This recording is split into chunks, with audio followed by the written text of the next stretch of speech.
इस छोटे से बंदर को शायद आपने इंस्टाग्राम पर खूब देखा होगा। ये जापान का है और इसका नाम है पंच। पैदा होते ही उसकी माँ उसे छोड़कर चली गई। तब से ये अकेला रह गया। लेकिन असली दर्द तब हुआ जब इसने अपनों में अपनी जगह ढूंढनी चाहिए। जब भी ये दूसरे बंदरों के पास जाता, वो ऐसी नोचते, उसे भगा देते।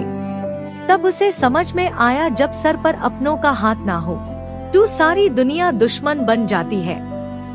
फिर एक दिन जापान के जू वालों ने उसे एक छोटी सी मंकी डॉल दी।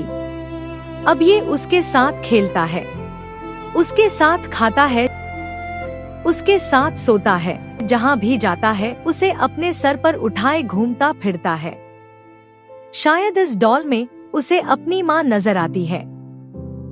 ये कहानी हमें एक बात सिखाती है, जब इंसान का अपना कोई नहीं होता तो कभी कभी एक बेजान चीज भी उसका सहारा बन जाती है।